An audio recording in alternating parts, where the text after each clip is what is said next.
Todos, o casi todos, lo hemos hecho alguna vez ante un problema de salud. Encender el ordenador y escribir en el buscador el nombre de una patología o teclear directamente una serie de síntomas tratando de encontrar el diagnóstico. Y es que el Dr. Google tiene cada día más pacientes. Más de la mitad de los usuarios de Internet acuden a él para buscar asesoramiento médico. Hace 10 años, en 2006, solo un 20% lo hacía. Se registran unos 400 millones de búsquedas mensuales sobre temas de salud. El 40% de todas esas búsquedas es sobre enfermedades. Le siguen las preguntas relacionadas con los medicamentos y los temas de nutrición. Como todo, esto tiene sus ventajas, pero también muchos riesgos. ¿Y usted ha recurrido alguna vez a este consultorio 2.0? Dependiendo un poco de los síntomas, si me duele el corazón pues voy al médico, pero si me pica la garganta pues puedo mirar en internet de buenas a primeras. No, no, primero voy al médico y después ya cuando me dan pues un diagnóstico, entonces sí que recurro. La mayoría de veces sale que prácticamente voy a morir. Sí, y siempre todo es negativo, todo lo que veo es negativo, pero bueno, ya digo, prefiero no mirar. Prefiero ir al médico y que me lo diga él. No miro nada. Cuanto más miras a veces es peor. Nada útil, al final te va a ir al médico igual. Voy directamente al médico y también miro por internet. Solo una vez y no lo voy a hacer más en la vida. Pues que sale todo tipo de enfermedades y que vas a durar pues eso, menos de 2 días. Yo lo primero que hago, que mi marido es médico, se lo digo a mi marido. No miro internet ni miro nada porque claro, tengo al médico en casa. En internet no sé quién lo pone. Una persona que es médico o cualquiera que se le ocurre una chorrada. Puedes coger una información errónea, tomar un medicamento que no debes de tomarlo y es contraproducente lo que tienes. A lo mejor te puede hacer más daño que bien. La información que puedo encontrar puede ser desde una tontería a algo muy grave, igual no tienes nada, entonces no tiene mucho sentido. Primero vas a un profesional y después, si quieres, miras. Es una alarma total y absoluta. Porque si no te pones enfermo, si eres un poco hipocondríaco ya te pones malo, peor todavía, o sea que es mejor no consultar nunca, ir al médico y consultar con los facultativos y buscarse la vida, pero que eres contraproducente. Los que no sabemos de medicina no debemos de mirar. ¿Cuál es la razón? Porque internet equivoca. Bueno, siempre negativo, siempre que te preocupa un montón, ¿no? Que te da un montón de síntomas parecidos y ya te empiezas a preocupar. La niña, me imagino, te pesa 2 kilos, tú miras en internet y te pone que es pequeña, a lo mejor, después vas al médico y te dice que está bien. Ahora ya ni miro. Yo creo que ahora ya estás habituada, pero claro, al principio eres primeriza. Me había salido un bultito y miré tal cual, era una verrugoso, no sé qué, tal. Me dijeron que era un precáncer de papiloma humano, no sé qué, y yo encima que no me puse la vacuna. Estaba preocupadísima, llorando, fui al médico y nada, no era nada, pero preocupadísima. Bueno, estamos con Jesús Ubeiro, él es el presidente de la Asociación Galega de Medicina Familiar. Jesús, tú, como médico, ¿qué opinas del Dr. Google? Porque a la gente ya la hemos escuchado.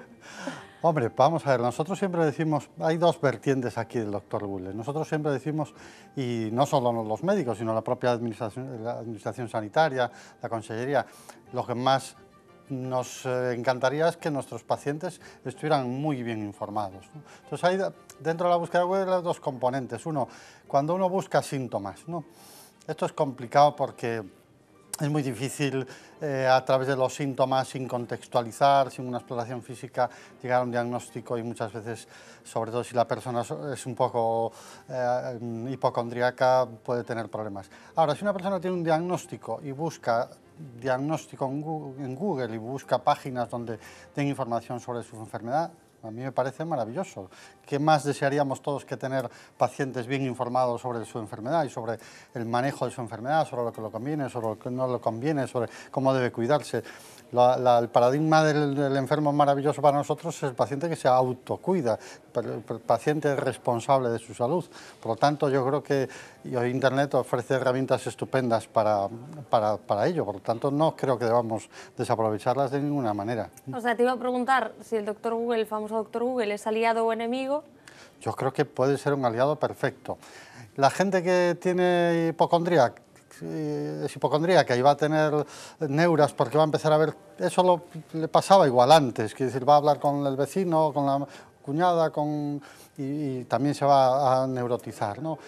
Realmente hoy el diagnóstico a través de Internet es complicado, pero vamos, de hecho tampoco es ningún enemigo, porque yo sé, por lo que me han contado personas que están en el mundo de la informática relacionada con la biomedicina, que dentro de Silicon Valley y grandes empresas, entre ellas yo creo que Google, están buscando sistemas de diagnóstico a través de computadoras. Es decir, que hay una inversión enorme dentro de las empresas tecnológicas para llegar a sustituir, entre comillas, a los médicos tradicionales a través de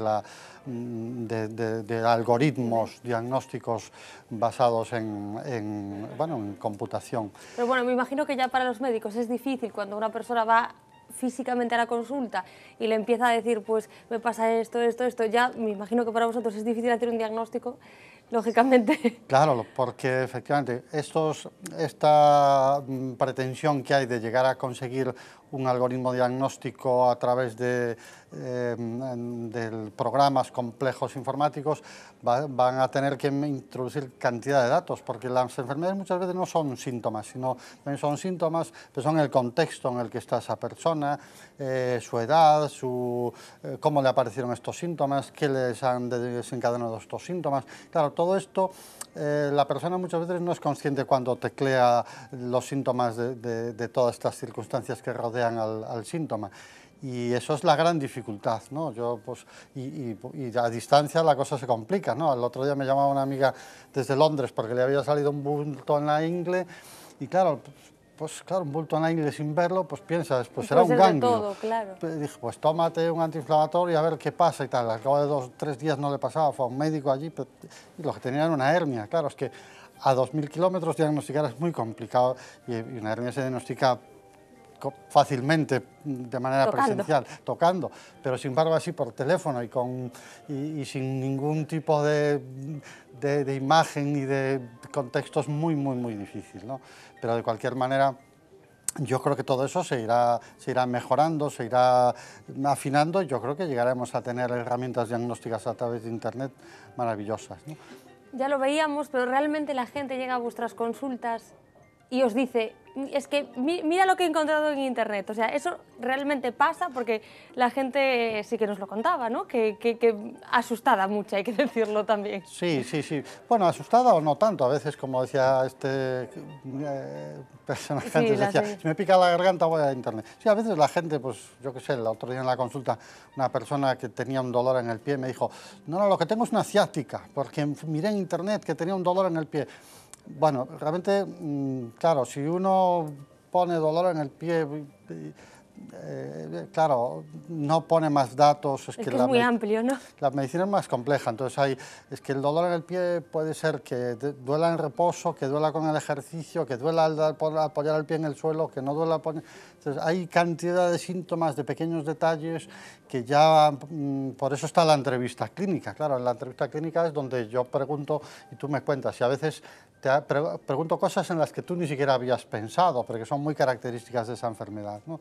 Y claro, todo esto es experiencia, pero bueno, también yo creo que la gente con el tiempo aprenderá de esa experiencia y será cada vez más selectiva en la búsqueda y precisará mejor los buscadores, incluso los síntomas, jerarquizará, porque también otra importancia que tenemos los médicos de cara al diagnóstico es que sabemos jerarquizar, sabemos qué enfermedad es más frecuente. O sea, ante este síntoma, como decía un profesor mío, cuando oigas galopar, piensa en caballos, nunca en cebras, ¿no?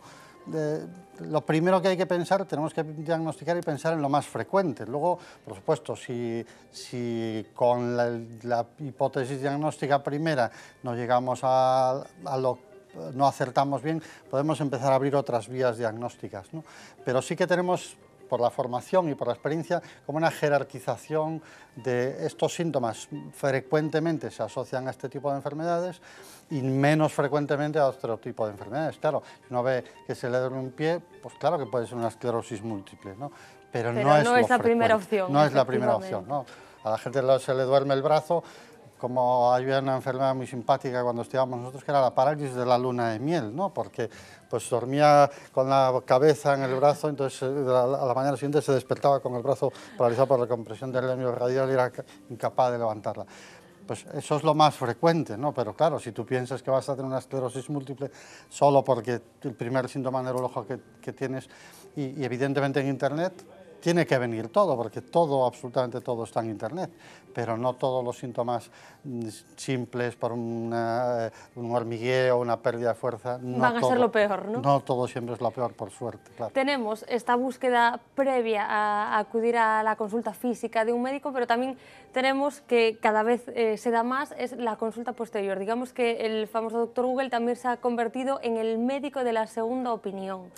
Claro, pero no solo de la segunda opinión, que también es bueno, que la gente pues, sea crítica con las cosas, siempre con todo el respeto del mundo, pero luego también puede sacar información, que es lo que decíamos al principio. El paciente, nos decía una vez alguien en un curso, ¿quién es el mejor paciente para un médico hoy, un médico de familia, por ejemplo? Pues es el diabético tipo 1. ¿no? El diabético tipo 1 es un paciente que se diagnostica generalmente en la infancia, ¿no? Es una enfermedad que aparece fundamentalmente, puede aparecer en cualquier edad, pero fundamentalmente en la infancia y juventud, y entonces ya nace o se cría con esa enfermedad, asiste a mucha consulta de enfermería donde se le educa en la diabetología, cómo se cuida, cómo se previenen las hipoglucemias, cómo se trata la insulina, cuál es la alimentación. Es decir, es un paciente que sabe de la diabetes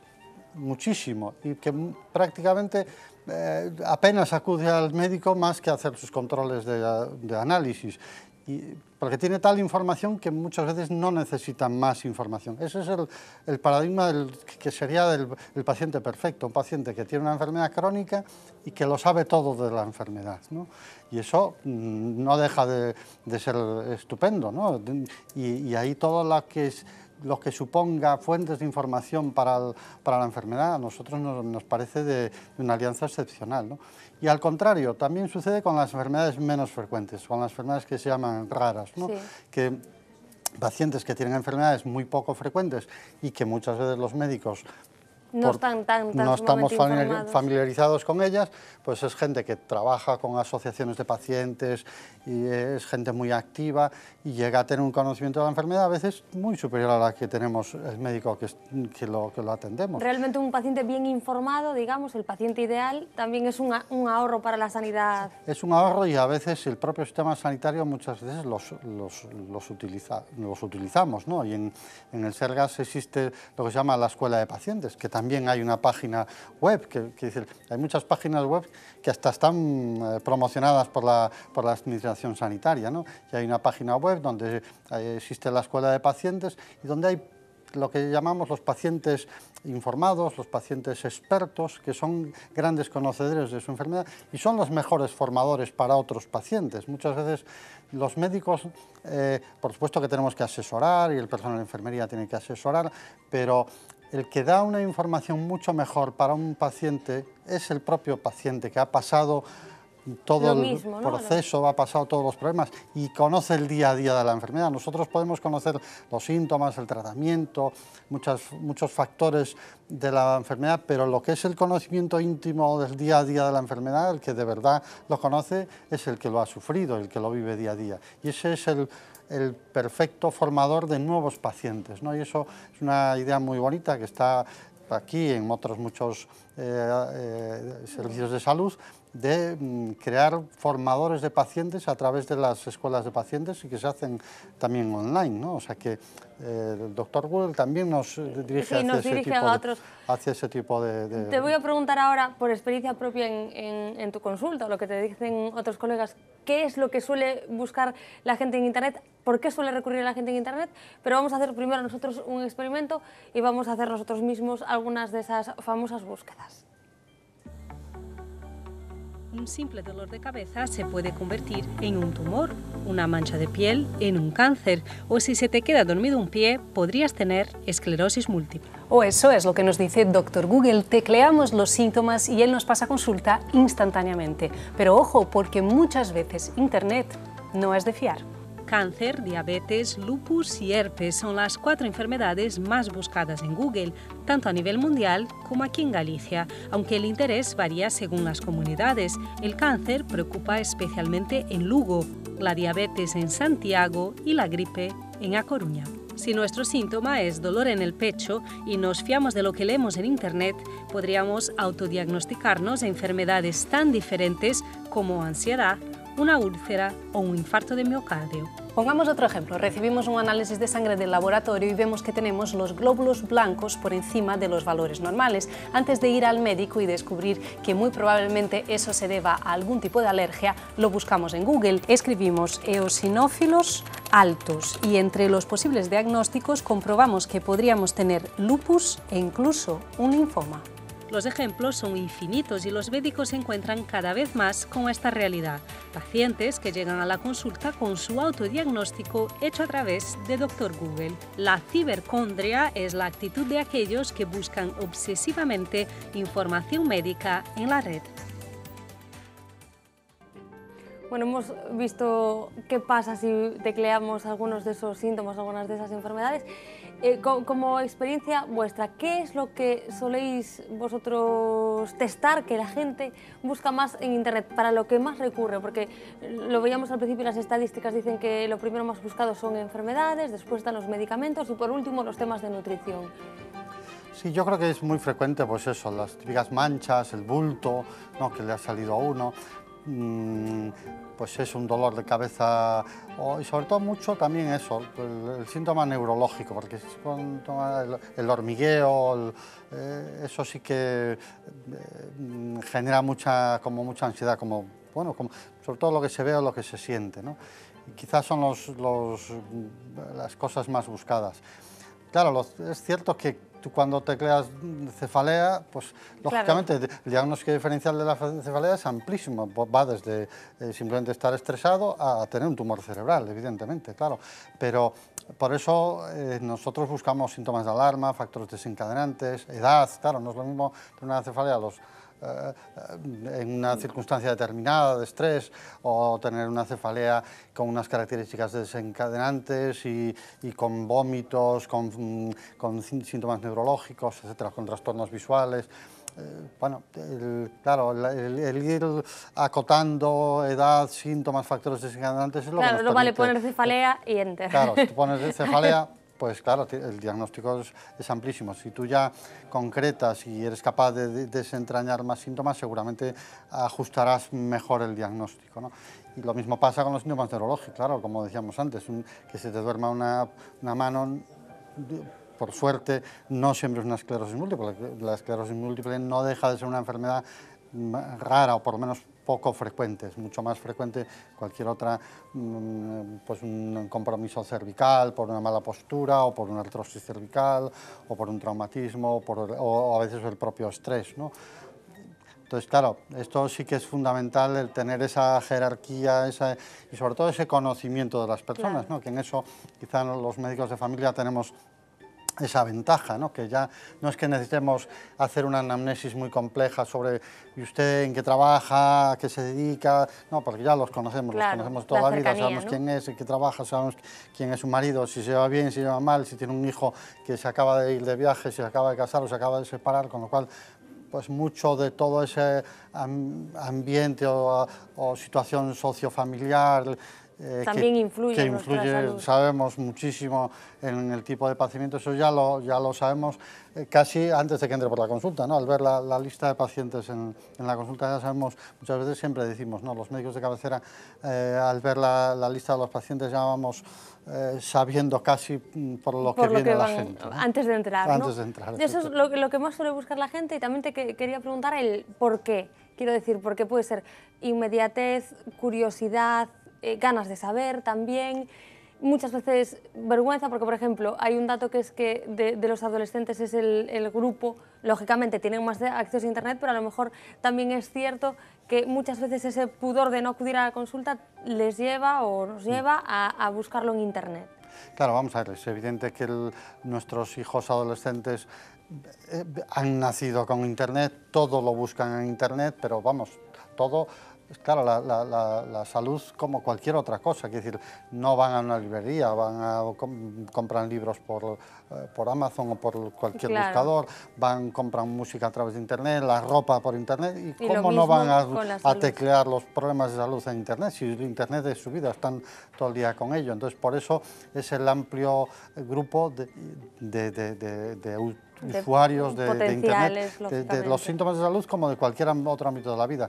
Lo que va a ser tremendo es cuando realmente tengan enfermedades, porque por suerte no es el grupo de población que más enfermedades tiene, pero cuando estos usuarios nativos digitales y de Internet lleguen a edad de verdad de empezar a padecer enfermedades, entonces sí que esto será bueno, una cosa totalmente disparatada, porque hoy sí que los pacientes crónicos tienen una edad en la que, bueno, pues no todo el mundo ha tenido acceso a Internet, no todo el mundo tiene la costumbre y la tradición de haber tenido Internet en casa, y sí que se van familiarizando, pero evidentemente el grupo de los más jóvenes y adolescentes, primero porque es su vida y segundo porque sí que tienen todavía ese reparo a acudir al médico. Los adolescentes siempre decimos que es un grupo de población poco dado a acudir a las consultas. Siempre acudían casi con la madre, ¿no? Venían como cuando iban a la escuela, ¿no? Vamos al médico, que estás mal, ¿no? Y van siempre como a regañadientes. La consulta de adolescentes siempre ha sido una consulta complicada porque vienen un poco... Y entonces, pues claro, seguramente estos chavales, estas chicas, les es mucho más sencillo, más anónimo, pues buscar las cosas. Porque me imagino que también, tanto Internet como las redes sociales han cambiado también la relación médico-paciente. Sí, vamos, muchos pacientes...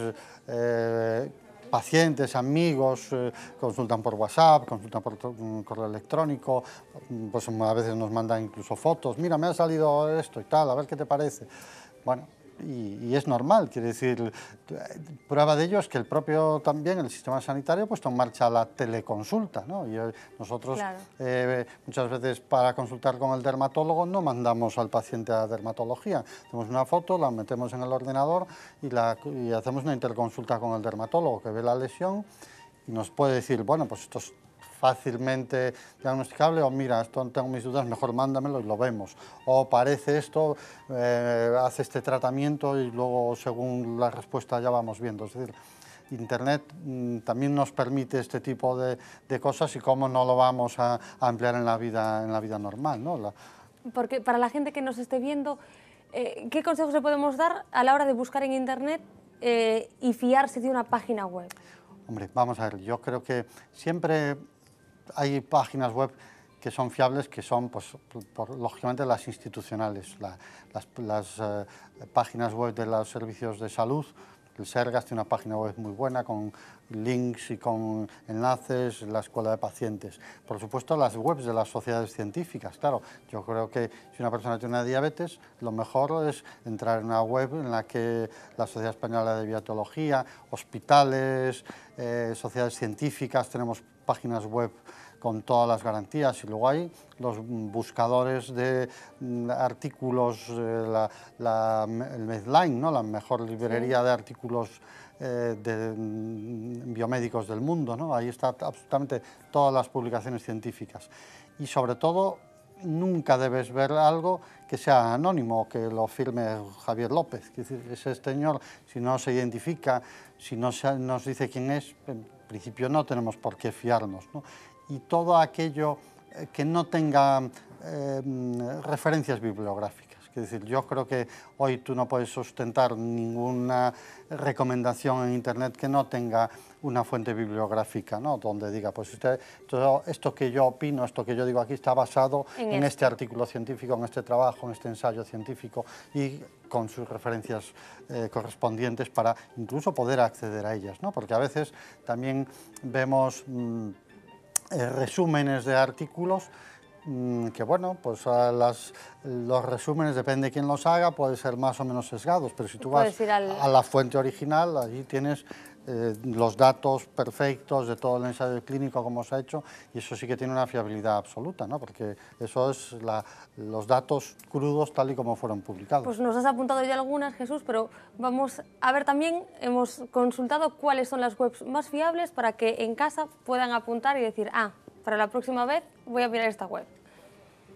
Diría que una gran parte de la información de contenido sanitario que existe en Internet no es de fiar, ¿eh? Es decir, son páginas con un carácter marcadamente de tipo interés comercial o unos intereses muy determinados, sin rigor en sus orientaciones o sus contenidos. Y el problema además que tenemos en España es que no disponemos, digámoslo, desde las instituciones de una gran página donde converja toda esta información y a la que nos podamos dirigir para hacer estas consultas. Como un gran portal en el que tenga un importante contenido, nos tendremos que dirigir a uno de fuera, y en concreto hay uno elaborado por la Biblioteca Nacional de Medicina de Norteamérica, se llama Medline Plus. Es información que proviene de los Institutos Nacionales de Salud de Norteamérica, de las sociedades científicas americanas, pero traducidos al español. Vemos también información sobre los medicamentos, cómo tomarlos, sus efectos, etc. Dispone también de vídeos, de una enciclopedia médica. Y, ¿no? Yo busco, por ejemplo, acné, le doy a buscar y automáticamente me va a recoger todo lo que existe pues, sobre esta enfermedad. Hay otra página también en este caso, y vuelvo a Norteamérica, se llama JAMA, de una revista, y exactamente igual. Tiene una información en lengua española muy amplia, ¿no? En España hay varias, pero destacaría una de ellas. Está vinculado a una página sanitaria muy conocida que utilizan muchísimo los médicos en nuestro sistema de salud, que es fisterra.com, unos documentos de todo tipo agrupados por especialidades, y podemos entrar en cualquiera de ellos, ¿no? Vemos aquí uno de dermatitis atópica y tienen todos una estructura muy sencilla, en formato pregunta, ¿no? ¿Qué es? ¿Cómo se presenta? Etcétera. Destacaría, teniendo en cuenta el entorno en que nos movemos, la página de ESAUDE. ESAUDE es una página promovida por la Consellería de Sanidade, por el Servicio Galego de Salud. Tiene todo un apartado dedicado a temas de salud, y exactamente igual que lo que hemos visto. Es decir, nosotros podemos entrar en muchos apartados, pero tiene un buscador y escribimos una entidad y nada más. Pues la diabetes, que es lo que tiene, y tendrá documentos variados que contengan la palabra diabetes. Pues ahí tenemos diabetes, tratamientos, que es la de diabetes tipo 2. Yo destacaría en nuestro entorno esta página por sus características y su calidad. Jesús, ¿los médicos deberían empezar a prescribir ellos mismos webs a los pacientes? Eso es una gran pregunta, y yo creo que eso es una tarea que tenemos, y yo creo que deberíamos tener nosotros más formación sobre estos temas de Internet y efectivamente saber prescribir webs, saber prescribir información. Y claro, hoy la información tampoco vamos a decirle a la gente que compre miles de libros, miles de folletos, no. Pero Internet, que es de fácil acceso, sí que deberíamos prescribirlo, y deberíamos prescribirlo con conocimiento y sabiendo y teniendo jerarquizadas las páginas por su importancia, por su seguridad y por su rigor, ¿no? Es cierto también que, y eso lo comentábamos antes, que con respecto a Google es un buscador, y también hay que tener en cuenta una cosa, que Google tampoco es una hermanita de la caridad, y lógicamente va a poner siempre por delante páginas donde haya ciertos más intereses económicos, ¿no? Y como decía yo antes, vamos a encontrar siempre con más facilidad páginas donde nos hablen de medicamentos y de, a lo mejor, grandes operaciones o de grandes hospitales o de intervenciones quirúrgicas, y eso es una gran tarea pendiente, páginas donde nos dé información sobre hábitos de vida, ¿no?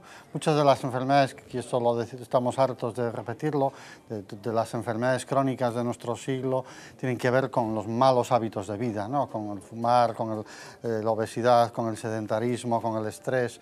y los cambios de esos hábitos de vida van a suponer muchas veces mejores resultados en salud que los propios medicamentos. Y eso sí que nos es más difícil de buscar en Internet, ¿no? Claro. Y porque claro, no hay retorno económico, ¿no? para Google, que al fin de cuentas Google no deja de ser una empresa, ¿no?